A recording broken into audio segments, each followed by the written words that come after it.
तुम्ही कधी विचार केलाय का की आपण दिवसभरात किती वेळ चालतो आणि किती वेळ बसून राहतो?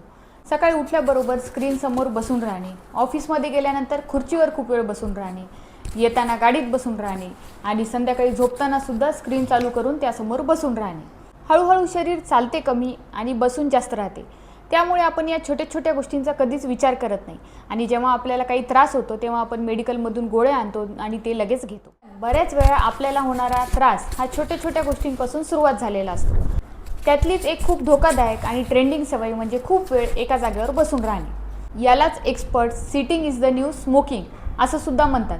कारण खूप वेळ बसून राहिल्यामुळे आपलं ब्लड सर्क्युलेशन कमी होतं, मेटाबॉलिझम कमी होतं, मसल्स इनॅक्टिव्ह होतात आणि आपल्या स्पाईनवर प्रेशर पडतं. त्यामुळे नकळतपणे आपलं वजनात वाढ होते, डायबिटीज होतो, हायपरटेन्शन होतं, आपल्या मेंदूला रक्तपुरवठा कमी झाल्यामुळे, हार्टवर ताण पडल्यामुळे आपल्याला पुढे लंग डिसीज, हार्ट डिसीज किंवा हार्ट अटॅक यासारखे पण त्रास होऊ शकतात. त्यासोबतच कंबरदुखी आणि गुडघेदुखी चालू होते आणि मेंदूला रक्तपुरवठा कमी झाल्यामुळे mood swings, anxiety, depressions, fatigue यासारखे लक्षणे दिसतात. म्हणूनच स्वतःला विचारून पहा की आपण गरजेपेक्षा जास्त एका वेळ बसून राहतो का? आयुर्वेदानुसार आपल्या शरीरातले प्रत्येक ॲक्टिव्हिटीज व्यवस्थित होण्यासाठी प्राणवायू वाहत राहणे हे खूप आवश्यक आहे. आणि जेव्हा आपण एकाच पोश्चरमध्ये किंवा एकाच सिटिंग पोझिशनमध्ये खूप वेळ बसून राहतो तेव्हा या प्राणवायूला अडथळा आलेला असतो. आपलं शरीर हे इनॅक्टिव्ह होतं आणि त्यामुळेच आपल्याला खूप दिवसांपासून आपण बिमार आहोत का काय असं सुद्धा वाटत राहतं. जेव्हा आपण मूवमेंट करत राहतो तेव्हा आपल्या शरीरातला एनर्जी फ्लो हे सुद्धा व्यवस्थित राहतो. मग याचा अर्थ असा आहे का की बसणे चुकीचे आहे? नाही, बसणे चुकीचे नाही, पण खूप वेळ ब्रेक न घेता एकाच ठिकाणी बसून राहणे हे चुकीचे आहे.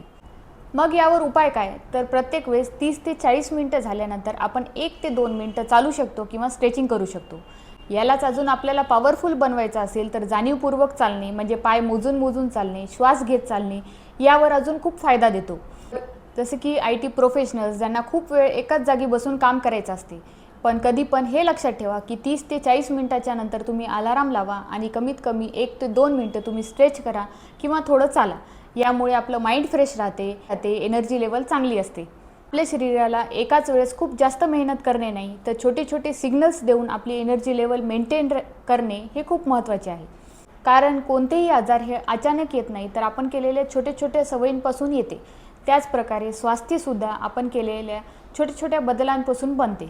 त्यामुळे आजपासूनच हेल्दी राहण्यासाठी एक्सरसाइज वाढवण्यापेक्षा आपण किती ॲक्टिव्ह आहोत, एका जागी आपण किती वेळ बसून राहतो हे सगळं विचार करणेसुद्धा तेवढेच आवश्यक आहे.